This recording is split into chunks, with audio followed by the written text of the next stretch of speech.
Hi there, welcome to the latest episode of my 10-minute Moan Live that tend to go on for a bit more than 10 minutes.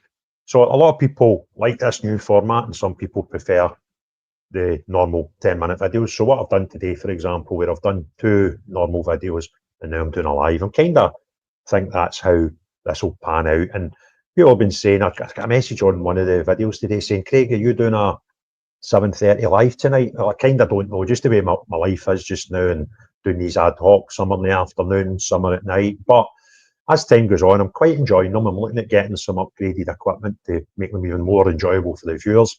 And once things settle down, I'll probably start looking at my week and saying, right, on those days, if I'm doing one, I can do them at 7:30. If I'm doing on other days, I maybe do them at 2:30 in the afternoon and try and get more of a sort of regimented time schedule for them, so those that are enjoying them, can know when they're coming and they're not just ad hoc. But the numbers have been crazy. There's been thousands of people watching every one. Any specific time, the numbers of people live in the rooms between 200 and 500 generally. But not a lot of people maybe in for 10, 15 minutes and back out. And most of the lives, while on live, over the sort of period of 45 minutes to an hour, we're actually getting like thousands of people. And then it gets packaged up by YouTube. It gets flung out as a normal video and more people watch them. So it's all a bit mental. I'm thoroughly enjoying them. And I think I'm probably done about 7 now. The other mental thing is the comments. You're seeing a lot of people recognising old names and they're all having chats with each other and starting a wee community. So it's a good thing. And then it started already. We've got Scorpion. Good evening, everyone. Ian saying hello to everybody. Jackie asking how we are. So what we'll do is we'll get on with what we're going to talk about tonight. If you've got any questions, just remember, stick 2 capital Qs at the start of your question, please, because we're having anything between a few hundred and like 1,500 and 2,000 comments on these lives. It's kind of difficult when I get 5 minutes to look through them to try and pull out the cues, and I can set them aside and come to them at the end.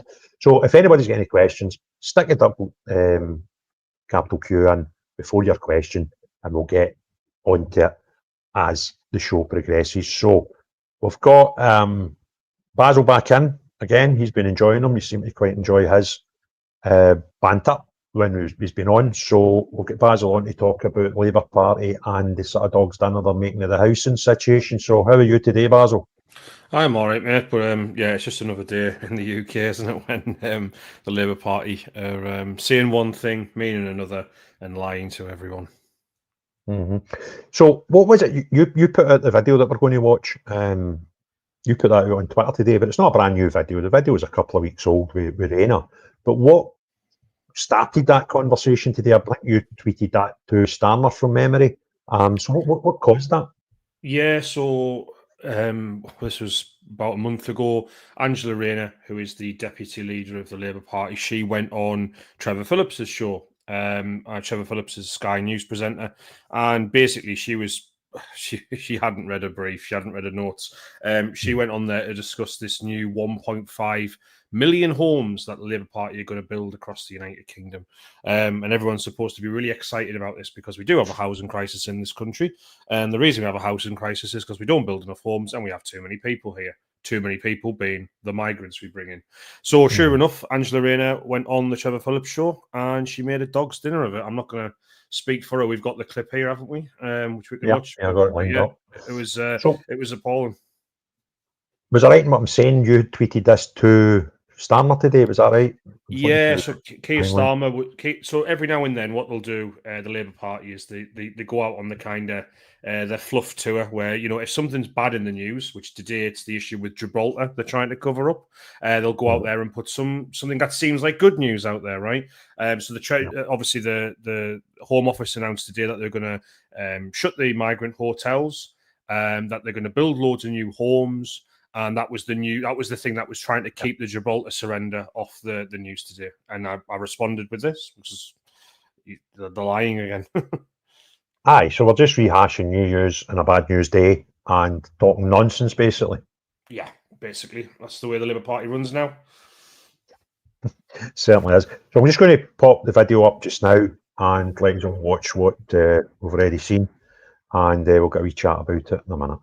3.4 million, or homes for 3.4 million people with your Oh, 1.5. You're going to add 3.4 million, or homes for 3.4 million people with your 1.5 million houses. On your own figures, we're also going to add to our population 2.5 million people over this same period. Are you content that more than 5 out of 7 new homes will go to immigrants? Well, that's not the truth, and that's not the case. That's what will happen. Well, that's not the reality, because we've, where in particular, in where the 2.5 million immigrants that are in Rachel Reeve's budget figures going to turn up? Where are they going to live? Well, there's plenty of housing in the UK, but the houses, especially social hang on. You can't, on the one hand, say we've got to build this 1.5 million houses, and then say there's plenty of housing already. There is plenty of housing, Trevor, already, but there's not enough for the people that desperately need it. So this doesn't quite make sense. So that we can deliver the houses they desperately need. Deputy Prime Minister, it doesn't quite make sense. You start the interview by telling me that there's a housing crisis. When I remind you that you have said yourselves as a government, we're going to need 2.5 million migrants. Some of them, by the way, people are going to build the houses. Suddenly, there's a lot of housing. Where are these people going to go? Well, Trevor, first of all, when you say about building as well, the previous government, the Indigenous Migrant Labour Party.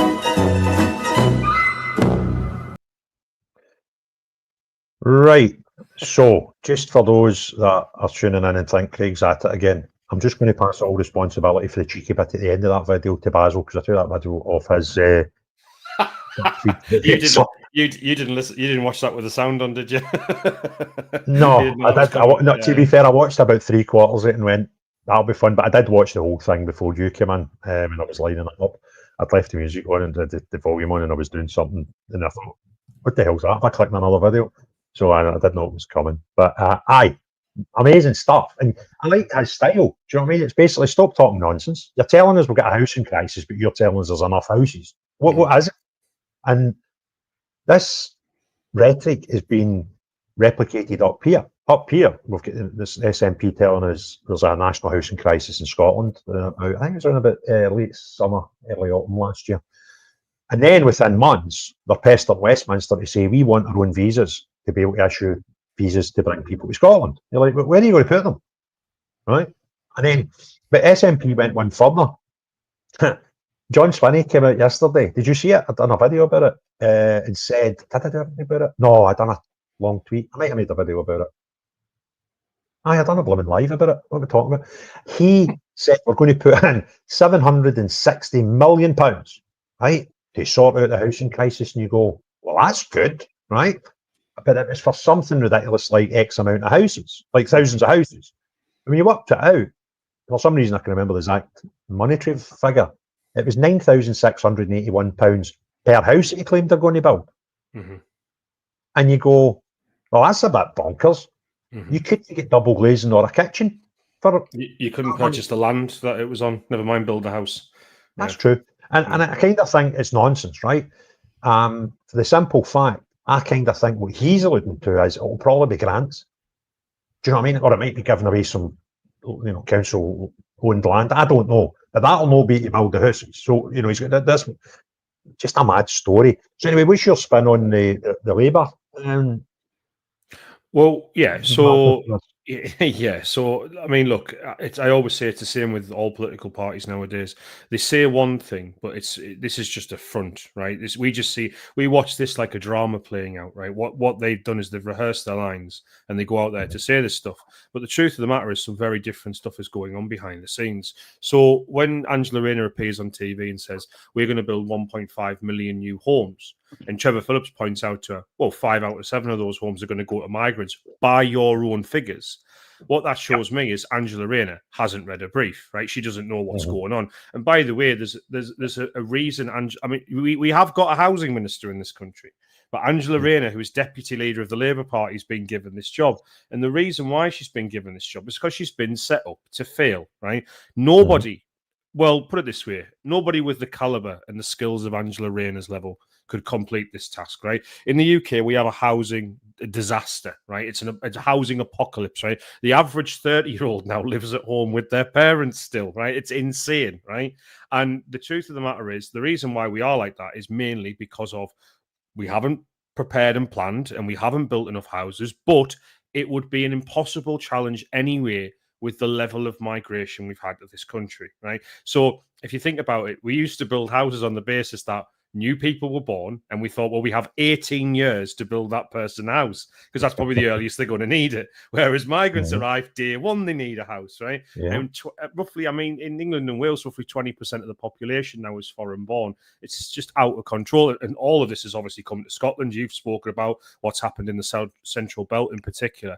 And this is why housing crisis. And, you know, again, our leaders, look, on my podcast, It's Only Politics, quick plug, I've described them as psychopaths. And the reason I describe them as psychopaths is because they know this is going to happen, right? They're not stupid. They're not like thick beyond belief, but they're ideologically driven. And so they know that it's going to put everyone's prices up. It's going to put the houses prices up. It's going to put the rents up. It's going to lower wages. It's going to make communities worse off. It's going to affect our culture. It's going to affect criminal activity. We saw what's happened in Ballymena just over the last few days. Yeah. And we know all this stuff's going to happen.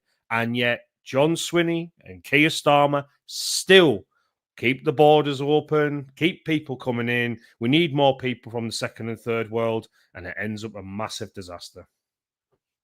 Yeah, it's just bonkers. And as you were talking there, I'm thinking, if we didn't have a shortage of houses, rental prices and values would come down.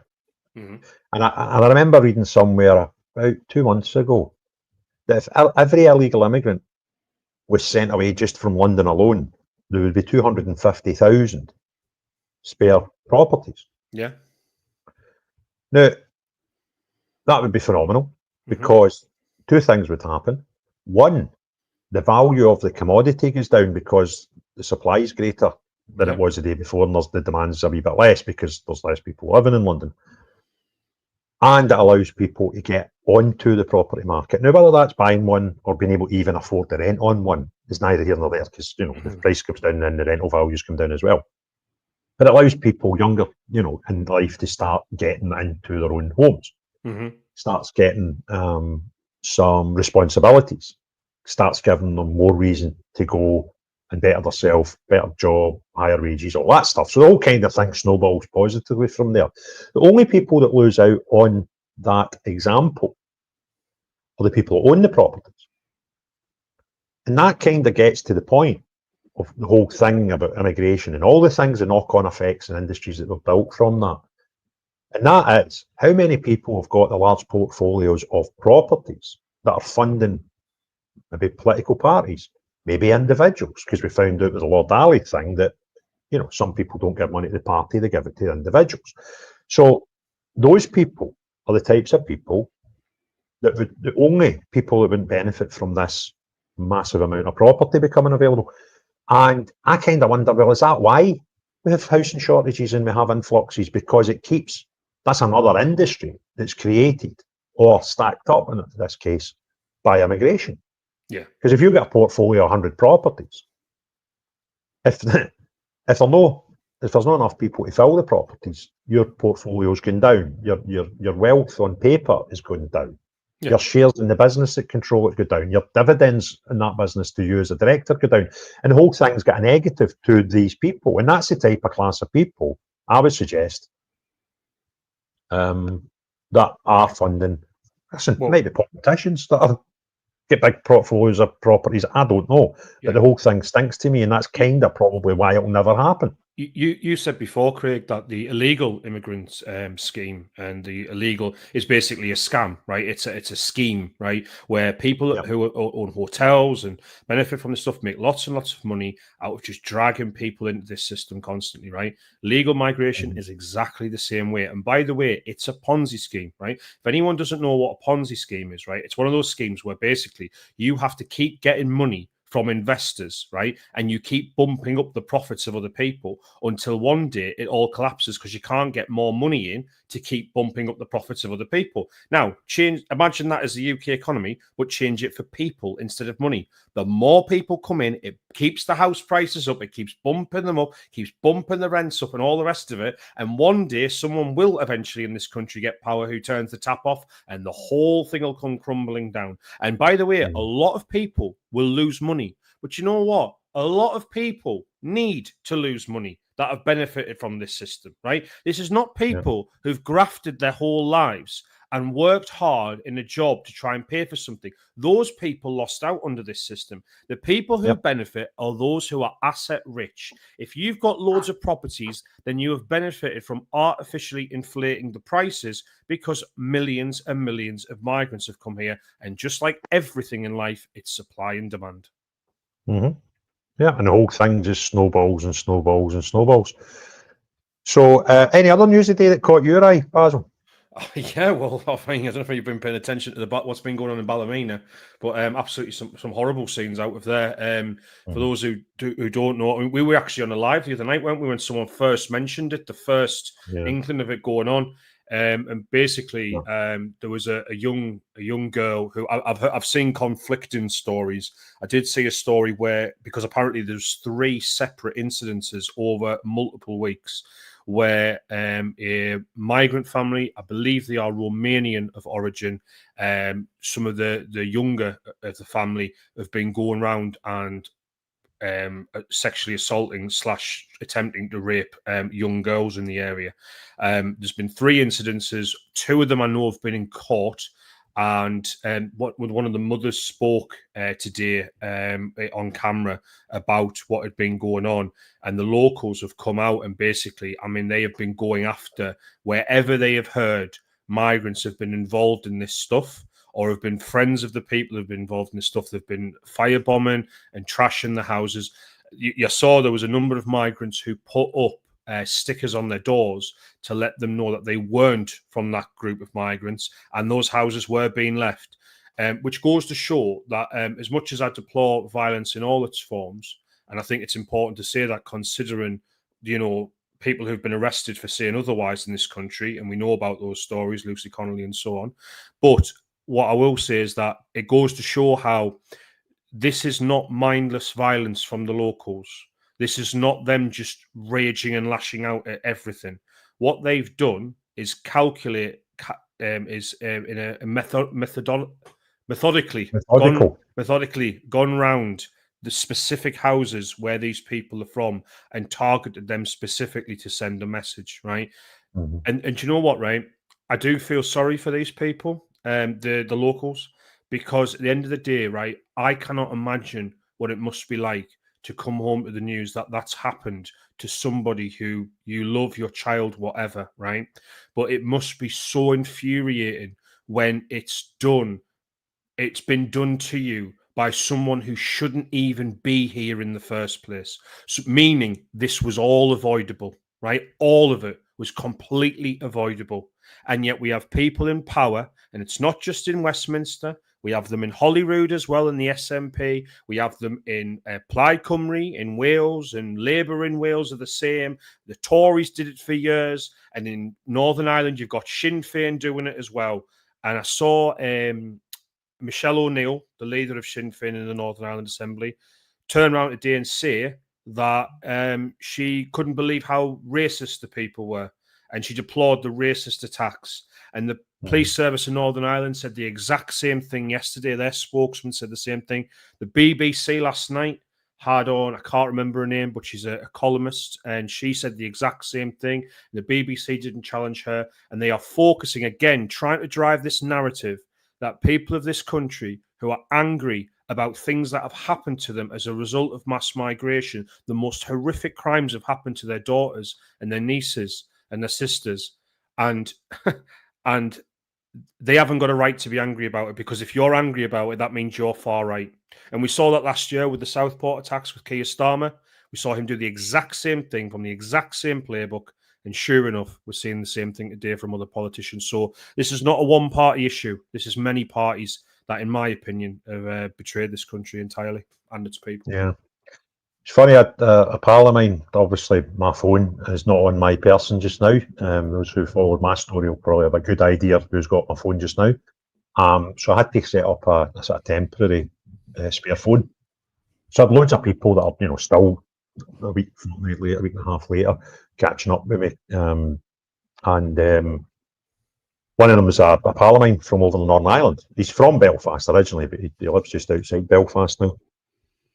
And so it was a good old blather. And I was like, you know, what's going on over by? And just before I do that, we apology for Transit Fran. That's not really an acceptable excuse, Transit Fran. You're either in the gang or not, right? I'm only kidding, mate. Because we're not doing these at any set times, people are not getting used to, oh, you know, it's Craig on a Thursday at 7 or whatever. So that's a podcast that I'm looking forward to watching. That's Tommy Robinson's. That's the guy that he went over to America to see. So I didn't realise when it was out, but obviously that podcast's out now, so I'll get a wee watch of that myself later on. So I was talking to my mate a couple of years ago. I was talking to him, you know, what's going on. So he was giving me more of an insight, and obviously we all know now what's going on. You've had the issues with some people being abused and non-Ulster people causing it. And one time we got to talk to, see, Northern Ireland's quite a peculiar part of the United Kingdom, and a lot of that's still because of, you know, what the troubles that were happening in the 60s to the 90s. And they've got community officers in each of the communities over there, and they, you know, their role is to try and, you know, keep an eye on what's happening. If there's going to be any sort of civil disruption, civil disturbances, you know, they would start negotiating in behalf of their community to try and solve problems before, you know, these things take to the street. So I was like, well, how's the community officers just now? And most of the community officers on both sides, they're guys who have lived through the troubles, right? They're older, they're you know, maybe even a wee bit older than me, which that's you can imagine that. And you know, they know what goes on at street level. So normally what would happen is, say there was something happening in the community and they know that there's going to be civil disruption, they'll talk to those who are going to cause disruption. We'll go and talk to them first to make sure it's all right. That's kind of how it plays. And I thought, I'm not sure which side of this is the scariest, because they would have either went to these people and these people have said, yeah, you crack on and cause a bit of a disturbance, or it's that bad that they're not even bothering going to ask these people if it's all right if they cause a bit of civil disturbance, because these people are generally people that have been connected in the troubles in the past at quite a, you know, a decent level, I think is the safest way to say it. So if they went to these people and they've said, yeah, crack on, they've basically said that's acceptable, then that's pretty scary. But if they're not even bothered, that's even scarier, because that's kind of how things happen in Northern Ireland. You don't just turn up in the street and start a protest or a rally or whatever. You know, you go through the normal channels of speaking to your community leaders before it gets agreed or disagreed. So I'm not sure which one of those two options is the scariest, but it's hit the streets in the United Kingdom. And if anybody had watched what was going on in Northern Ireland, and you know, the whole island of Ireland, to be fair, you know, it's no unique to the British part of that island, but the Republic as well, there's been some scary scenes. So if you were to have anticipated and guessed where in the UK it was most likely to kick off first, you'd probably have picked Northern Ireland, to be perfectly honest with you. And I've been to Ballymena. Ballymena is a lovely place. I was there just before lockdown with the football. Good people, nice people, welcoming people, a good community. And they've had enough. You know, I wouldn't say it was like, it's not a city centre, urban, you know, chaotic place. It was quite a nice place. So for them to have reacted, and with the numbers that's on the street, I'm kind of don't think it's probably just people from Ballymena. There's a lot of people locally that have just probably from other areas congregated there because they're just like, we've had enough of this. So yeah, it's been a bit scary, Basil. Anything else catch your eye today before we go on to the comments and the questions? Well, just reform, I guess. I mean, do you want to talk about them again? They've had another mayor of a day, but it's up to you, because so I've done a video on it, and you know, you get the usual, you get a bit of abuse because you can't talk about it, that's our only hope, and it's kind of agreeing with that gets me to do them, because I kind of want them to get better. Yeah. You know, Yeah, I've absolutely. had a fallout with them for reasons that are well documented because of what happened up here a year ago with the election. But I always said I want them to do well UK wide. Mm-hmm. And I kind of still hope that if they can sort their shit out a wee bit, they'll be, you know, the next government of the United Kingdom. But as it stands today, you're like, well, if you can't keep your own party in tow, then what chance you got keeping the whole country? Well, I'll tell you one thing we can talk about then, which was why this housing issue was brought up again today, right? Because if you know politics like I do, you'll know that whenever the Labour Party says there's some good news, you have to check whether it actually is good news or if they're just making it up, right? Because they have bad news coming out. And when bad news comes out, they have to try and fill the airwaves with something to cover it. So today, the bad news was they've handed over the border of Gibraltar to the Spanish and the EU. Now, we've policed the border of Gibraltar with Spain for over 300 years since we took the place, right?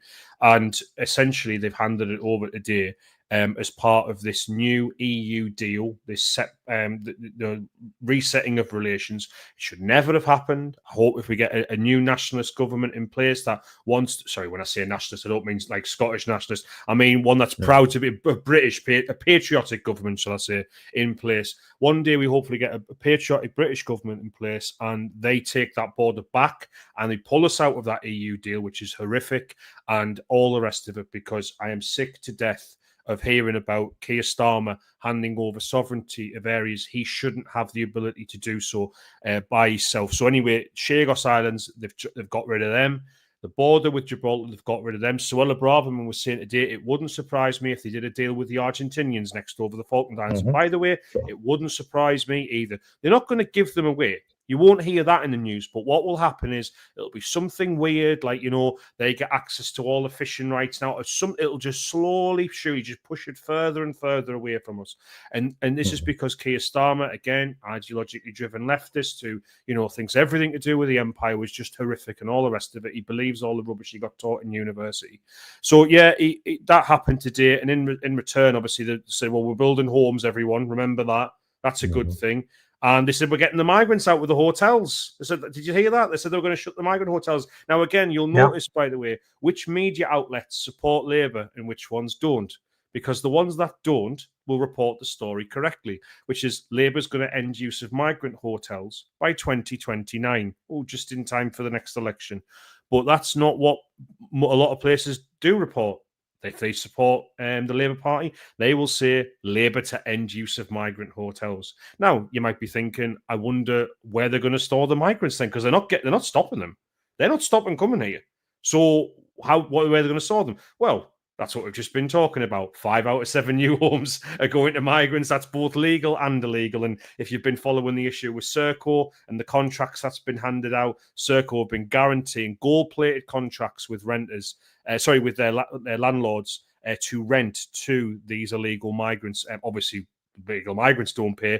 We pay. The British taxpayer pays. We pay for the house. We pay for its upkeep. We pay for its rent. We pay for all the repairs. We pay for everything. And it's a guaranteed contract for 5 to 7 years. So the corruption, the insanity continues. But Keir Starmer is absolutely determined to do as much damage to this country as possible with his allies, like I say, in form of John Swinney, who, you know, they pretend to be against each other, but often you'll find those two parties, you know, you can't fit a credit card between them. And, you know, it's just disgusting. It really is disgusting. Yep, as I said, you've got to start reading between the lines. And when you see any news, you've got to try and figure out, you know, one, is it true? Two, why is it appearing today? Right. And, you know, generally, as you've already pointed out, that's to cover some bad news. Do you know what I mean? So we'll try and do a shit sandwich. We'll try and put good news either side of a chunk of bad news. And that's kind of where we end up. Right, so I'm going to go, I've started some comments to discuss and some questions. So I'll just fire through these. I went through them right up to now, so if you've got any more, I'll do the ones that I've got, and I'll go back, have a look at the live chat.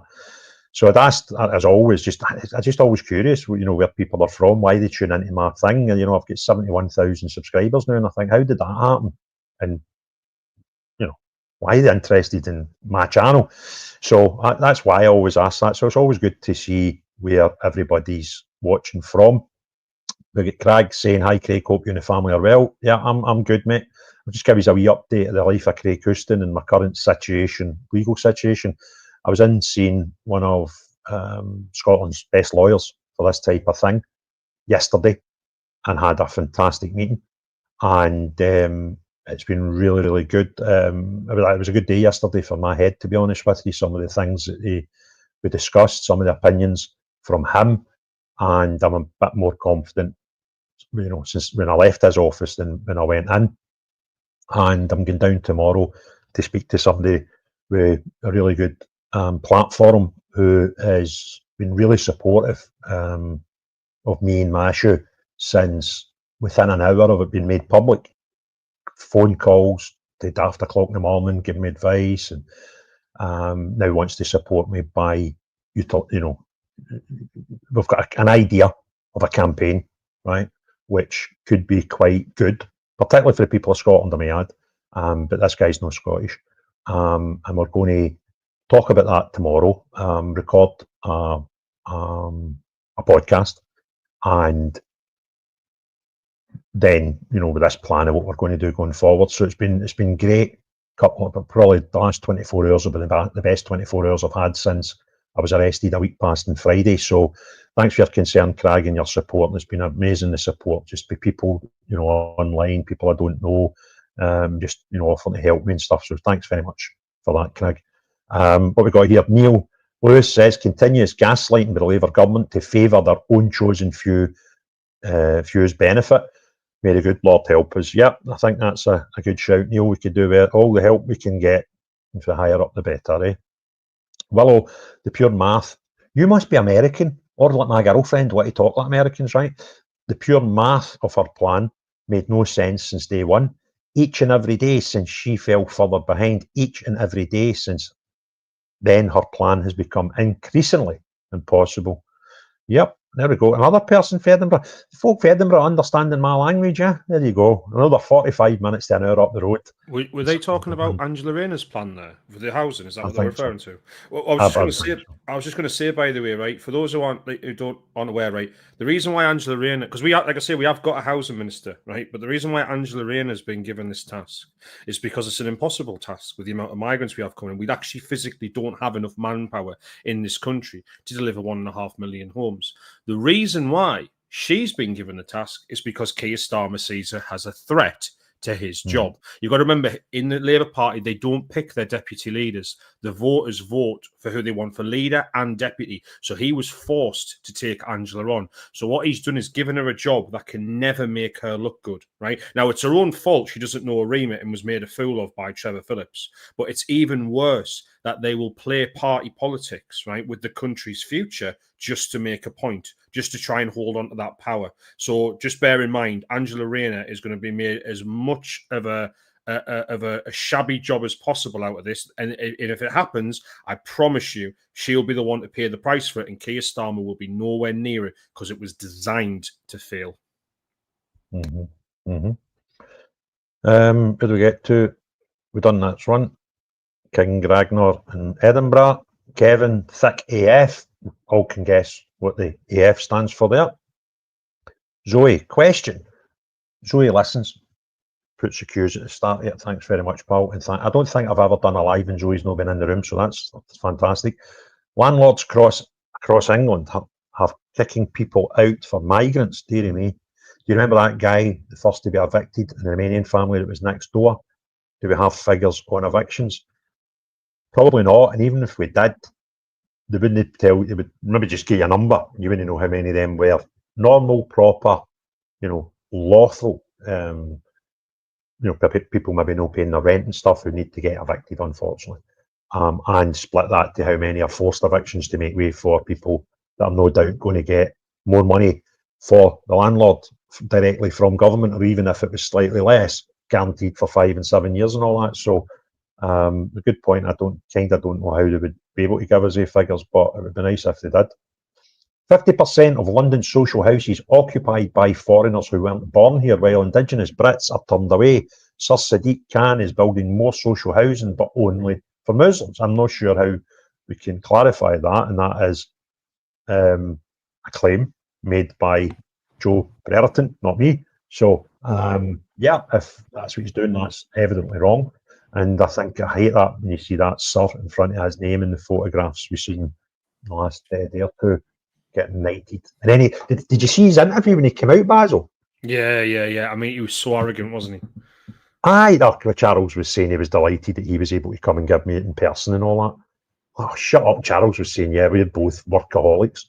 Shut up. I mean, it's just, there's no dignity there, there's no gravitas, it's just an arse of a man. And there's also no appreciation for the people who work in London and keep that place going despite all of the horrific things that he does to it.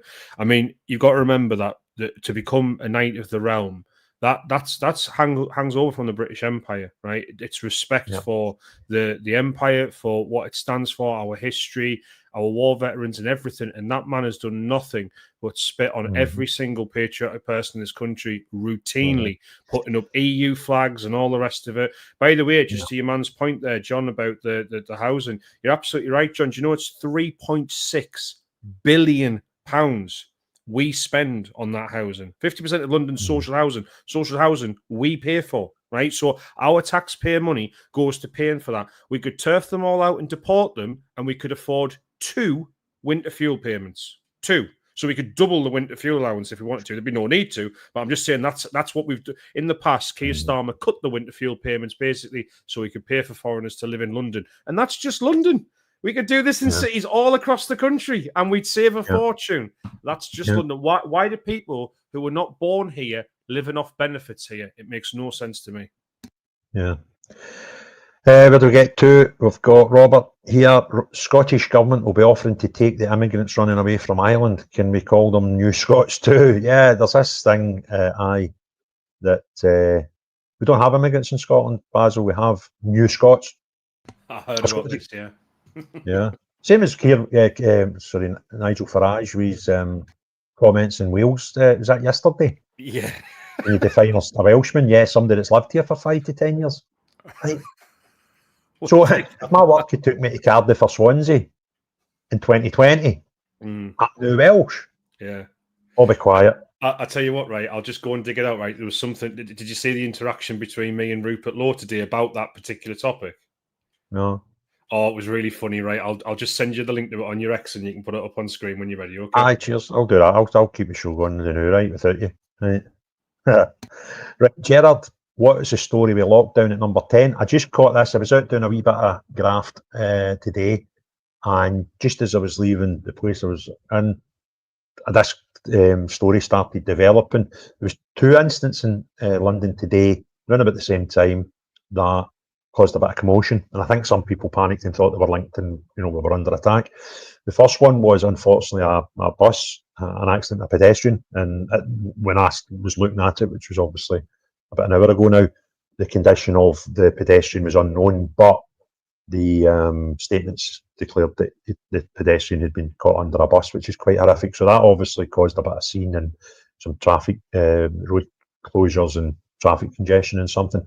And then the staff in number 10 were evicted to safe place, which could have been the back of the building, I don't know. And apparently there was a vehicle in or around Downing Street that was a cause of concern to the police. But they now tell us there's nothing to worry about. That situation's under control, and the 2 situations were not linked in any way. So that's as much as I know, Gerard, unless that story's developed since we came live on air. I wonder, Basil, maybe check that as well while he's popping about Twitterland. No, there's been no updates. In fact, when I noticed that, it was pretty quickly diffused the situation because the helicopter that they brought pretty quickly turned its engines off, so it wasn't expecting any casualties or to get people out of there quickly. You know what I mean? I think. But did they land a a helicopter near Downing Street? They did, yeah. It was just outside the grounds where they'd locked it down. There was a helicopter landed there, but I saw the video I saw, it was turned off, so I'm guessing quite quickly they realised what was going on. And listen, I'm not going to have a go at them for that, because in the day, right, one day you get it wrong and people lose their lives, so you have to be vigilant. And these people, as much as we might sit there and criticise them, at the end of the day, they are the people who are elected to represent the United Kingdom in the mother of all parliaments, and they do need protecting. So, yeah. Josephine O'Brien saying no homes in Pollock. She's deluded. Aye, I think she is. But Pollock, to be fair, that's the same in the same Scottish constituency as I live. Although I don't live in Pollock. I've passed through it today, funnily enough. But Humza Yousaf is our MSP, Josephine. How mental's that? Yeah, you look after your area, because obviously he lives there or not. He lives in. It's no Broughty Ferry. Is it Broughty Ferry? Just outside Dundee, which is a good hour-and-a-half's drive for here, probably about 80, maybe 90 miles away from his constituency. And I'll guarantee, Josephine, if you could put in the comments below the last time you seen or heard of Humza Yousaf being in Pollock, I would appreciate that. Didn't finish school, that one. Take it he's talking about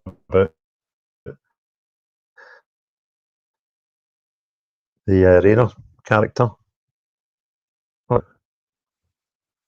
Oh, I'm just slowed down there. Hope you're all still with us.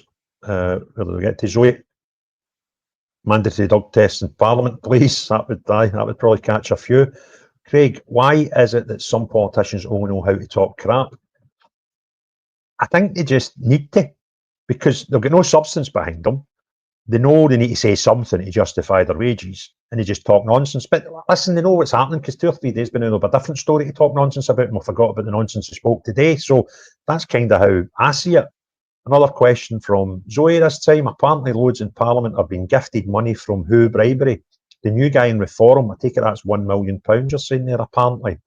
He that thinks children as young as 9 should learn about LGBT in schools, that's abuse. And I take it the guy you're referring to is Dr. David Bull, the new chairman of Reform. Now, that's quite a big allegation. I'm not sure if there's any strength in that whatsoever. I have to add that on. But that's Zoe's opinion, and everybody's entitled to their opinion. So you would think, legally. Another one by Zoe. Salford is chaotic today. Again, I've seen that. No, I've seen comment of it, but I've not really seen much about it, mate. What's going on? Right, I'm only going off what I've been told, so I don't know if this is true, right? Because there's been nothing officially reported about the story. I just saw the videos where it looked like just groups of youths were going around burning cars, tearing down the street with the doors open on cars, driving off on the pavement, and it just looked like the worst kind of yobbish behaviour. I've been messaged by a few people who said actually it was a funeral.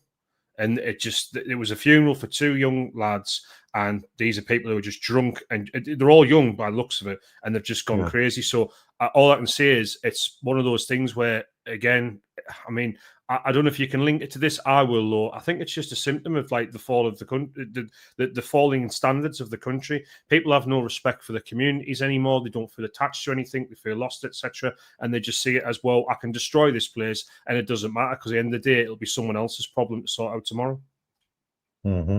Incredible. Right. In Ballymena, Romanian Roma have been putting Union Jacks up in their windows, insulting our intelligence. Wow. I did see a comment on Twitter today where a guy had put up a Filipino flag saying, I am Filipino, and he had a Union Jack as well pinned to his door. Obviously, he felt a little insecure because his skin tone, I would imagine, that he might be, and this was him obviously saying to folk, you know, I'm not part of the people you're looking for, which is pretty scary from his point of view. But I did see that today, so I didn't realise some people are trying to kid on or something that they're not. This one's got me worried a wee bit. Zoe said, I was followed today. Wonder if you maybe put in the comments if you want, Zoe, to tell us a wee bit more about that, but I hope you're safe and I hope you didn't get too shaken up. Question from Craig. Craig, do you think that some MPs have stacks and some migrant as hell? I wouldn't be surprised, Craig. I think statistically 650 people, a lot of them quite rich. A lot of them are financially supported by some very rich people. The parties are supported by very rich people. Would any of these be migrant hoteliers? Probably, more than likely. And if I was to consider this probably 2-3 years ago, I would probably have rubbished the notion. But I can't accept it anymore. I'm not prepared to accept it for some bizarre reason that the United Kingdom just has this exclusion on Westminster where we don't get people that are corrupting like a wee bung now and again. I'm not prepared to accept that anymore. I don't. If you look at what Musk done in the early days of Doge in America, with all this money that was going to like US aid, etc., it's just nonsense. I mean, it was something like £10 million for condoms to go to some African country, and I'm like, I guarantee you never get £10 million worth of condoms, dollars worth of condoms. So I can't accept that for some reason another democratic Western ally in America has got corruption in their politicians. I can't accept that we are somehow immune to that anymore. I don't think we can consider that. So yeah, we have to consider that. That's a possibility. Craig again. Craig, so you have got my full support. Thanks very much, mate. I do appreciate it, and it's very humbling. The amount of people that are concerned about me over the last 10 days, and I do really, it's got me through some sort of dark moments, if I'm perfectly honest with you. Edinburgh, Forest Pathway, police found a gun, but you may have spoke about that already. I didn't speak about the gun, Fozzie, but what I did do, I done a video yesterday on this exact topic because it's quite a big stretch. It's a psychopath come walkway. It's in quite a suburban residential area in Edinburgh, but quite a long stretch of it was closed off for 4 days, and nobody told us anything about it. And I managed to get some photographs of the area, and there was police cars, estate cars with police dogs stickers on them. So obviously they were looking for something with the scent of the dogs, and thankfully that makes you sometimes think there's a body missing, that's what they're looking for. So thankfully it would appear that they weren't looking for a body. They must have had some intelligence to suggest that there was this gun. And again, somebody pointed out that you wouldn't go telling folk we're looking for a gun for 4 days, because some undesirables might be thinking, well, I'll maybe go and see if I can find a gun, right? So that's probably why they didn't tell folk that. So it kind of makes sense now, but I believe that's what it is, and it may or may not be a link. There's been a lot of gang issues in Edinburgh recently, so it may or may not be linked to that. Mags is from Wigan, but originally from Hamilton. Why did you move from Hamilton to Wigan, Mags? Hamilton's a lovely place. It's got its nice bits, got its bad bits, but in general, it's a nice place. Hi, Craig, hope you're well for Fuzzy Dare. Yep, as I said, Fuzzy, I already gave you an update on that. I'm as good as I can be at this point and getting better by the minute. Roy Batty, so they're going to stuff them into multiple occupancy houses known as HMOs in working class areas of the UK instead. Look how that's worked out in Ballymena. Good point, well presented. John Platt, Starmer conceding more ground to Brussels as he is an EU globalist brown-nosing wannabe. I hope that Donald Trump can do something to intervene this EU capitulation. What do you think of that as a notion, Basil, that A, would he want to get involved, and B, what could he do to get involved? Could he basically just threaten us with tariffs if we did any sorts of nonsense, or is that kind of where he would go? Is there What, Donald Trump? I mean, at the end of the day, I think Donald Trump right now wants as little to do with anything outside of America as possible. And by the way, if you're looking militarily, they're only looking west right now to China. I mean, not a lot of people talk about this, right? But China's about to undergo a massive depression, right? It's been existing on fake information for decades anyway, right? But the Chinese population is about to go into terminal decline. They just haven't got any babies to replace them, right? They're in a much worse situation than even we are with our demographics. And as a result of that, the US believe that China's going to do something crazy, like invade Taiwan or something. So they are all focused on that. I think Trump is sick of the EU. I frankly think he's sick of us. I mean, he wouldn't even pick up Keir Starmer's phone call initially, if you remember, when he got inaugurated, to say well done. They haven't got a good relationship. Well, usually the American president picks up the call from the UK first. It was 4 days, I think it was, before he accepted Starmer's call. Yeah. Well, Starmer in the past, you remember, Starmer sent over people, Labour activists, to campaign for Kamala Harris. You know what I mean? Yeah. David Lammy, the foreign secretary, called Trump a Nazi. These people are in charge of us. And so, obviously, Alex Cole Hamilton, he's the Scottish Liberal Democrat leader. He was over campaigning. Which doors in America, and you're like, crazy. Look it off. Imagine people comes here for a game of golf and folk want him bad. We're sending politicians, political leaders. By the way, this is quite worrying, mate. This makes me really sad that a female in our country has to actually consider that. So he's saying, yeah, I've been thinking of Starbest.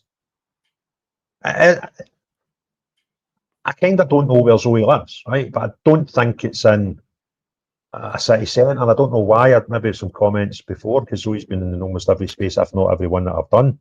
But that just absolutely disgusts me. Zoe, look, I don't know what your situation is, but if you are looking for people to converse with who are like-minded as you and worried for women's safety in this country, there's a new group that started up. If you're on Twitter/X, there's a group called the Women's Safety Initiative. You might have seen them on GB News and stuff. I know a couple of the women who are involved with that, and they're really good people. So if you are worried about things like that and you want to know what rights you've got to protect yourself and all the rest of it, you can get in touch with them, and they'll do all the hard yards for you and just tell you what they think's best to do. Horrific, isn't it? Now she's getting advice to take her Algex in case she pulls a muscle in her leg, carry her Algex at all times. Because the pepper sprays, they've been banned, haven't they? Yeah. Well, I used to tell an old girlfriend of mine to carry deep heat with her because that was legal. And deep heat's not nice when you spray it in someone's face. But you are right. Unfortunately, we live in a country where you can't. There's more. It feels like at times there's more limitations on protecting yourself than there is on the offenders. Do you know what I mean? I mean, especially if you look at the laws around self-defense in your own home and stuff. You know, there's people been arrested for you know killing people who broke into their house. You know what I mean? So it's insane. Our country is insane, and by our country, I mean the whole of the United Kingdom. There is just as many insane laws in England as there is in Scotland. It's just terrible. Absolutely bonkers. So I'm just going through, there was about another 30 comments came in while I was going through the ones that have already started. So I'm just going to go through them just to make sure we've not missed any questions before we wrap things up. Eric's got a badge. I don't know what your badge is for, Eric, but fair play to you. I wish I had a badge. Somebody else. A lot of people from Edinburgh. That's good. Somebody actually, a runner fired it up. Somebody moved to Edinburgh from down south. So, friend works for council in Motherwell. They gave Polish women a house, went to do a housing check, had split the bedrooms in two, and living room, put up partition walls, locked the doors, turned into 6-bedroom flats. Jeez, oh. Wow. He doesn't have a badge now. Right, let's get on with it. I don't know what that means. The Met thought it was wow, is that right? They thought it was a suicide. You've got to, I think, in instances like that, you've just got to think of the worst and hope for the best. And thankfully, that appears that you know, when they kind of say there's no threat, that doesn't mean there wasn't a threat. They might have been able to do something and whatever, but nothing happened, which is the sort of most important thing.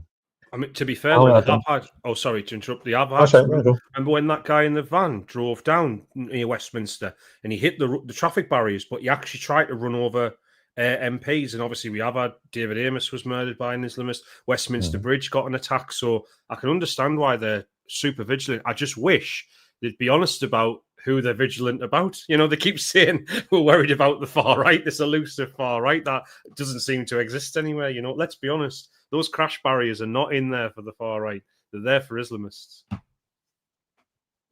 Who says Scottish football divides communities? I'm sure that HMFC is Heart of Midlothian Football Club. Oh, wow.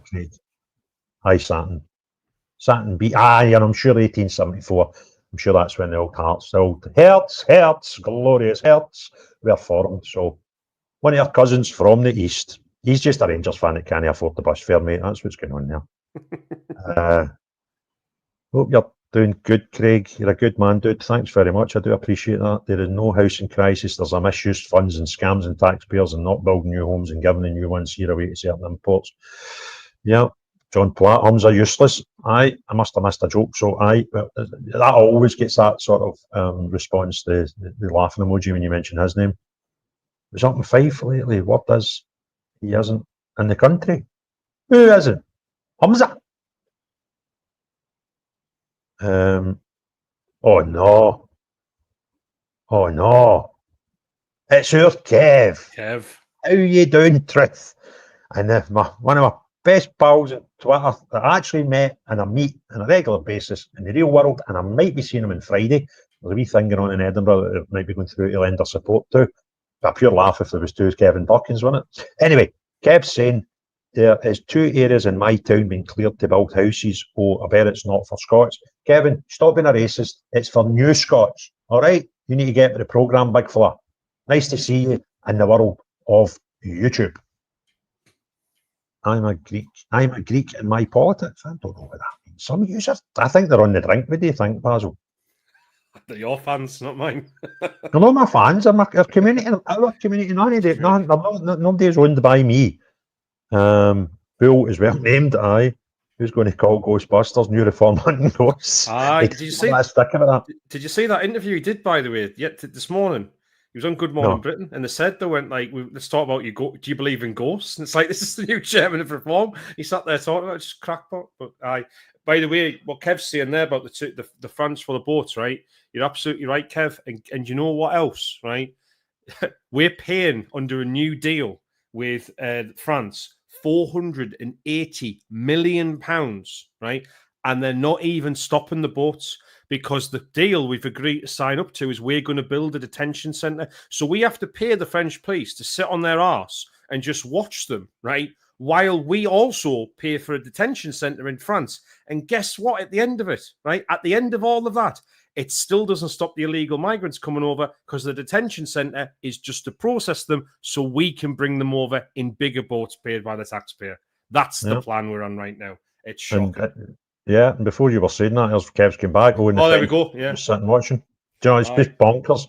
I think we need to get what I've been doing, Kev. Right, you probably remember if you watched them, the lives. I started doing them myself. Well, I was a guest on Sean Atwood's 2 or 3 times, and I enjoyed them. Enjoyed the process, so I started doing my own ones. I started doing them myself. But when you're doing them yourself, and you'll not get somebody else to do a bit of talking, even for 30 seconds, so I can look through comments. It's kind of difficult, right? So having a guest on is great, but it's kind of difficult again because I don't have set times. So I'm in a group chat with older podcasters. There's me, Silver Fox, Nick Buckley, Andy the Gabby Cabby, and Preston, the Preston journalist. And what I've said today, boys, is listen, see when I put one up, I'll just throw it in the group chat. And if you can do it, great, come on. If no, then try again later.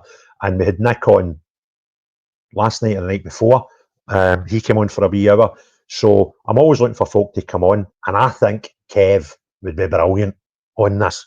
What do you think, Basil? And get him wound up and get it. When he starts his emotions going and he comes out with some absolutely brilliant tirades. Right. One question. Are you allowed to swear on here? Will the stream get taken down?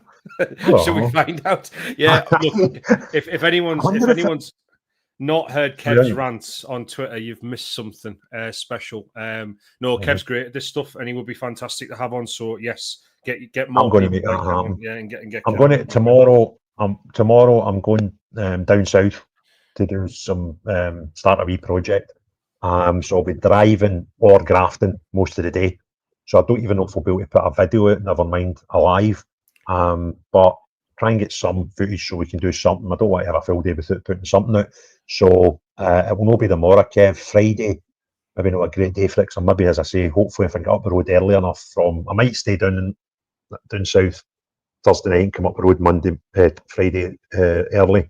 But there's a event on in Edinburgh that Kev and I are hoping to go to. So I'll probably not get it done Friday.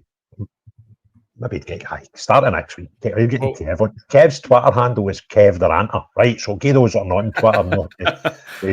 He's the only man I've ever seen put George Galloway in his place. It was marvellous. No, that was funny, wasn't it? Yeah, it was. That's what we'll get.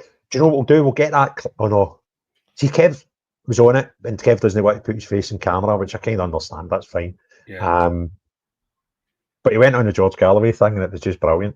He just gave him it pure stinking, and I don't think George was too happy with him. And I think George Galloway expects in his thing that he's going to get all these people on. They're all going to be George Galloway fans, and they're going to ask him nice, wee, silly questions while they're smiling. They just gave him a stinking. He called him right out for support. I think Kev called him. Didn't he call him a traitor or something? It was like he just went straight in, Kev, didn't he? It was brilliant. It was brilliant. Deserved as well, by the way. George Galloway, horrific. Aye, and we both know the person that made that happen. And but I don't even think he's too offensive because I thought, I hope your man that we both know. I'm not going to call his name out. Oh no, he loved it. He loved it. Yeah, he loved it. Aye. Right, so I think we're done the hour. I was going to say, can you? Are you allowed to show that thing that happened on Twitter today with the one I sent you with me and Rupert Law? Aye, give me a wee second, but all right, okay. It was so just because it was so funny. We'll get on to me saying the CEO for Care for Cali, and he was complaining the treatment of illegals coming here. He's a complicit as this. Aye. See, Kev would be great. We've got him sending texts when we just get him. Aye, Kev's on. Kev, do us a wee favour. Say aye or no on the bottom of these messages, will you? You up for a bit of this? We'll get you on. You can be off camera the same as the Basil is just now.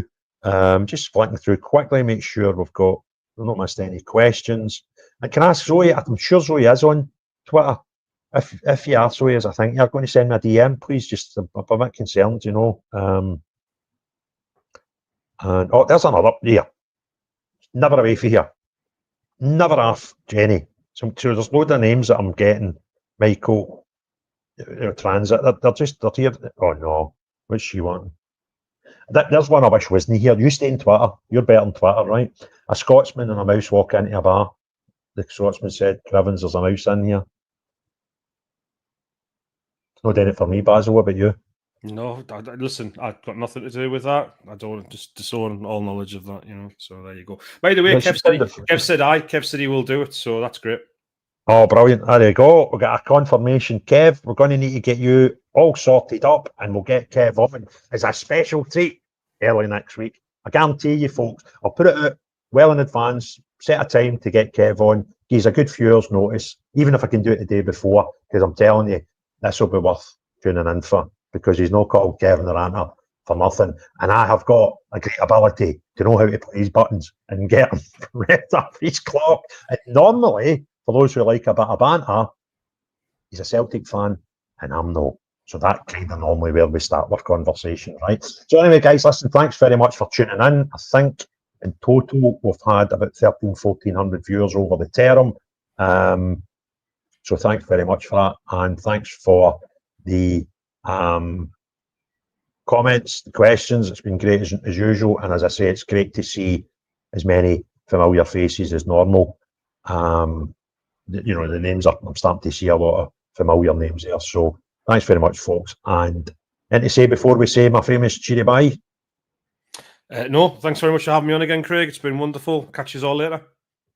Great. So I've put Basil's Twitter handle in the description. Go and give him a follow on there. When you go on his YouTube channel, you'll see links to his podcast. It's an audio podcast he does with someone else who's no stranger to X Spaces YC, very intellectual woman. She'll probably show Basil up a lot because she's got more brains than Basil. So thanks for coming. Click the thumbs up, put the comments below, hit the share, because this video will be watchable within about 10-15 minutes of us stopping the live. It'll go up as a video, folk can watch it. If you've not already done so, subscribe to the channel and hit the notifications bell. What I did notice, because I got my own the last two, if you hit the notification bell, because these lives are not normally planned and I maybe just get half an hour's notice, you will get a notification as soon as it goes live. So, good reason to get subscribed and get the notification button. However, the most important thing of all, remember why we were talking in the first place. Unless you're the type of crackpot that gets a job as a Deputy Prime Minister of the United Kingdom, whose party tell us we have got a housing crisis and we need to build millions of homes, but you're daft enough to tell us we don't have a shortage, we're all right, keep the immigrants and illegals coming, then not you, but everyone else. Have a great day. Cheerio, bye now.